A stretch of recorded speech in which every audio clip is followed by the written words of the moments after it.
1994년 10월에 발생한 미국 전역을 뒤흔든 유괴 사건. 두 아들을 눈앞에서 잃은 엄마는 급기야 방송에 나와 눈물로 호소를 합니다. Whoever has my children, 말을 어렵게 이어가고 that 계세요. they please bring them home. 자, 사건의 전말은 이렇습니다. 3살 된 마이클과 14개월 된 알렉스를 차에 태우고 교차로 빨간불에 멈춰서서 신호를 기다리고 있던 수전 스미스. 자, 그런데 갑자기 총을 든 흑인 남성들이 나타나 수전을 차에서 끌어내렸고요. 어린 두 아들이 타 있는 채로 차를 탈취해 갑니다. 자, 수잔은 곧바로 경찰에 신고했고요. 대대적인 수사가 진행됐는데요. 마침내 실종 9일 만에 두 아들을 찾게 됩니다. 다행이다.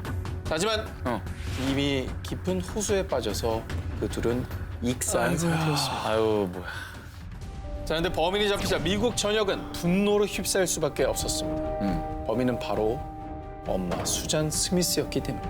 아니 이게 무슨 말도 안 되는 소리예요? 소름 돋아. 아니 그러면 중간에 도둑은 뭐예요? 차 도둑은? 교차로에서 빨간불 신호를 기다리고 있는데 강도들이 나타났고 그곳엔 아무도 없었어요. 자, 경찰은 바로 이 증언을 통해서 수상한 점을 느꼈고요. 곧바로 수잔을 추궁해 결국 자백까지 받아냈습니다. 수잔이 증언했던 교차로 신호등은 감응 신호로요.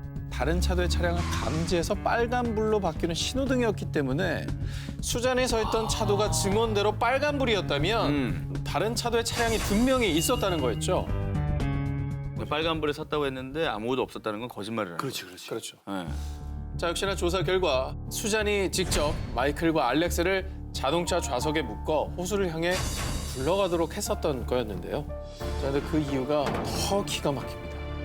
사실 수잔은 남편 데이비드를 두고 불륜을 저질렀는데 내연남인 톰이 아이를 원하지 않자 그와의 새로운 인생을 위해서 범행을 저질렀다는 겁니다. 그냥 진짜. 정말 이게 욕이 나오죠. 욕이 나오네 이거. 욕설이 그냥 나오죠. 결국 그녀는 1995년 두 아들을 살해한 죄로 종신형을 선고받고 지금도 사우스캐롤라이나주 교도소에서 복역 중이라고 합니다.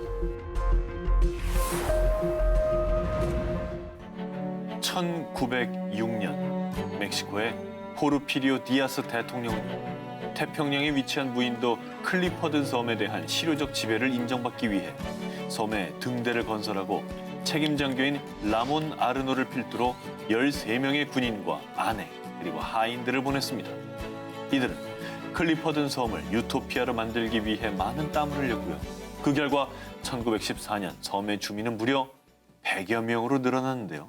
그런데 1910년에 멕시코 혁명이 일어나면서 이들을 섬으로 보낸 포르피리오 디아스 대통령이 사임됐고요. 이윽고 섬의 정착민들을 방치, 나몰라라 하게 됩니다.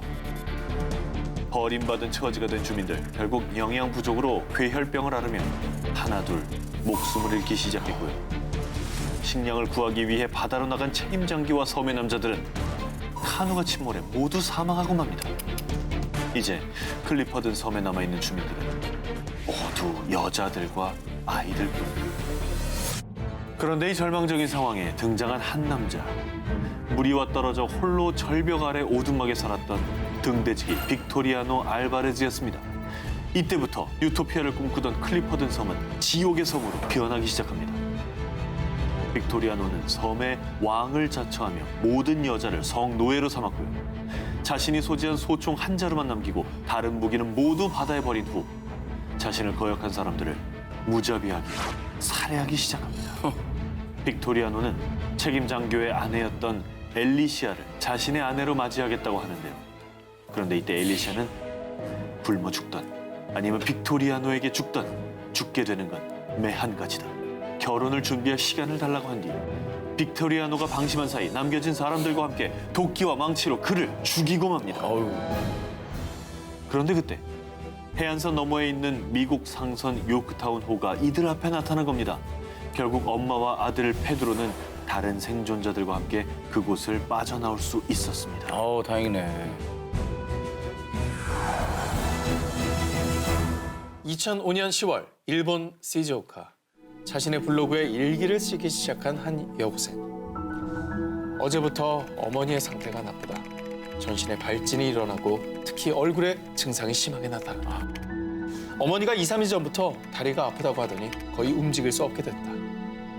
자, 언뜻 보면 투병 중인 어머니의 건강 상태를 이렇게 기록한 것처럼 보이지만 뭐야, 너무 무섭다. 자, 일기는요. 단순히 일상을 기록한 게 아닙니다. 바로 살인 일지였던 겁니다. 자, 여기서 또 나옵니다. 네. 독극물인 탈륨을 컵안에 발라서 친어머니를 살해하려는 계획을 세웠고요. 그 과정을 이렇게 블로그에 기록해 둔 거였습니다. 아이고야. 자, 이렇게 끔찍하고도 주도 면밀한 살인 계획을 세운 소녀는 16살의 여고생. 선생님과 주변 친구들은 그녀를 그저 얌전하고 또 성실한 우등생으로 기억하고 있었는데요. 하지만 범행 동기를 묻는 질문에 이 소녀는 이렇게 대답을 했답니다. 전 그냥 화학 실험을 해보고 싶었어요. 그렇습니다. 그녀의 내면은 잔혹한 악마의 모습이 숨어 있던 겁니다. 자, 그리고 일본 열도를 경악하게 만든 또 하나의 사실. 체포 당시 그녀의 방에 앞서 소개를 해드렸던 영국의 연쇄살인마 그레이엄 영의 사진이 걸려 있었다는 거. 아유, 따라했고 모방범죄구나. 그렇습니다. 안 그래도 탈륨이라고 하길래 네. 어떻게 저렇게 동일한 우린 들어보지도 못한 독극물이 그러니까. 두 번 나오나 했더니 존경하는 사람이었군요. 모방범죄. 별걸 다 존경하네.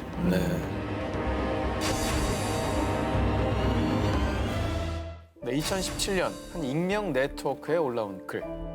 독일 프라이부르크에 사는 9살 남자아이입니다. 입금하시면 바로 가능합니다. 뭐가요? 입양을 한다는 얘기예요? 뭘 한다는 얘기예요? 전혀 감이 안 잡히는데요. 독일 남서부 도시 프라이부르크에 사는 40대 여성 베린. 그녀는 7살인 친아들과 둘이 살다 남자친구 크리스티안과 재혼을 하게 되었습니다. 그리고 결혼 뒤 부부는 함께 사업을 구상했는데요. 그런데 그 사업의 내용은 정말로 충격 그 자체. 자, 바로 베린의 친아들로 성매매 사업을 하는 것이었죠. 그럼 아까 그 입금하라는 게 그거예요? 그 글을 올린 사람이 바로 엄마였습니다. 친엄마. 네. 와, 이거 진짜 말도 안 되는 것 같아. 정말로 끔찍하게도 엄마의 매춘 광고에 소아 성애자들의 문의가 쇄도했고요. 엄마 베리는 악마들에게 친아들을 넘겼습니다. 낯선 남자들의 추악한 성적 학대에 어린 꼬마는 매일을 고통 속에서 신음했고요. 자, 7살 소녀는 그렇게 엄마 손에 이끌려 무려 2년간 60차례가 넘게 끔찍한 성적인 학대를 당했다고 합니다. 와, 이거는 정말 너무... 이건 너무 상상 이상인데. 아이의 성을 판매한 이 일은 소아 성애자인 계부의 지시로 밝혀졌는데요. 그래서 집에서는 계부가 수시로 의붓아들을 성폭행을 해왔고요. 심지어는 그 행위를 모두 다 촬영을 해서 익명 네트워크에서 이걸 또 대규모로 돈을 받고 판매하기까지 했다고 합니다. 근데 이 사건이 어떻게 밝혀지게 된 거예요? 자, 불행 중 다행으로 그 영상을 우연히 본 사람들의 제보로 독일의 사이버 범죄 수사대가 수사에 착수했고요.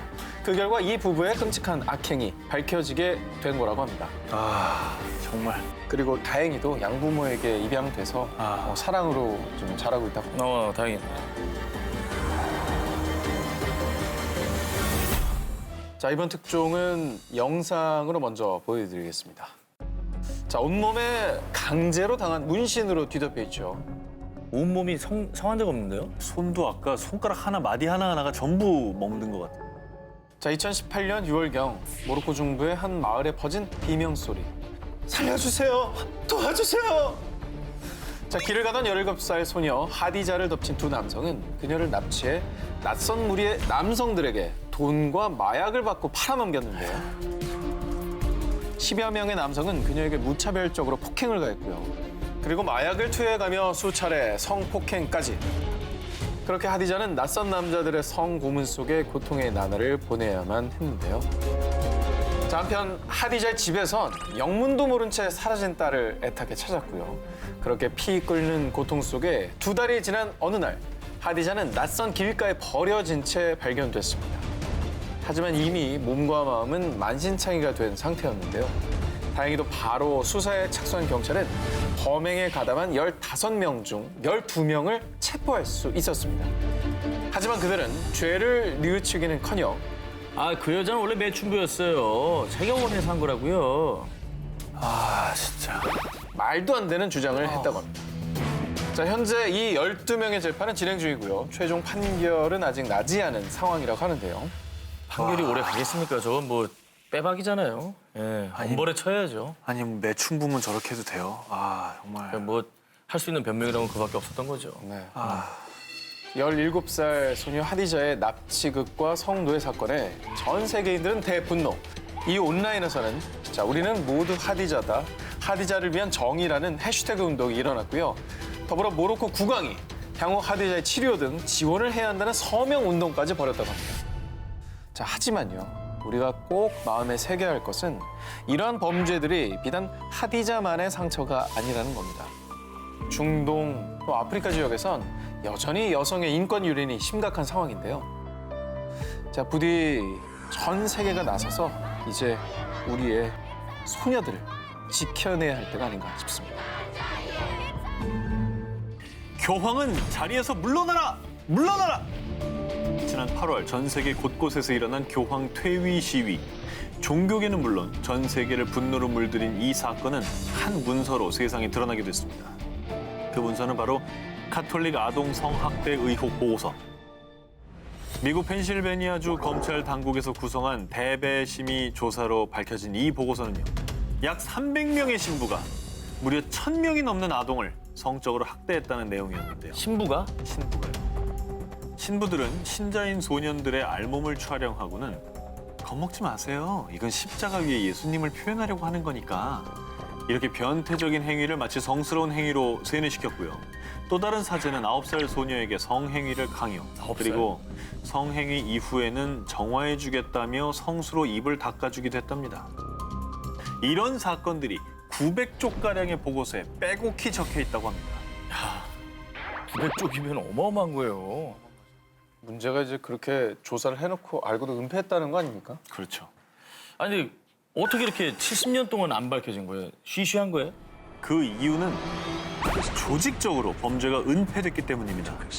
만약 피해자들이 신고를 하면 교구에서는 문제 사제를 잠시 교정시설로 보냈다가 잠잠해지면 복귀시키는 등 일명 범죄 세탁을 반복했고요.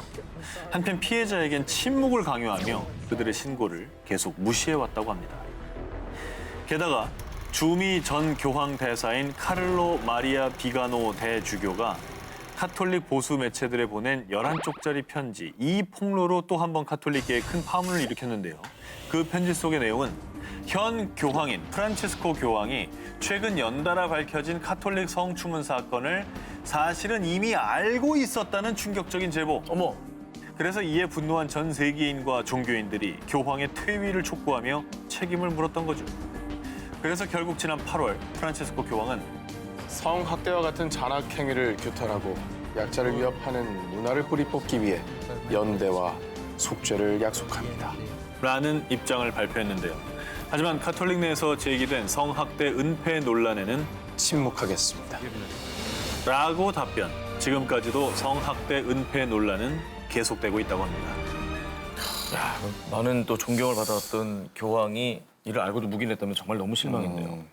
10대 소년에서 어느덧 55세의 나이가 된 피해자 제임스 벤시클은 성직자들의 참혹한 범죄에 대해 이렇게 말했습니다. 그들은 우리의 영혼을 살인했습니다. 영원히 영혼 한 구석에 구멍이 뚫린 채 살아가야겠죠.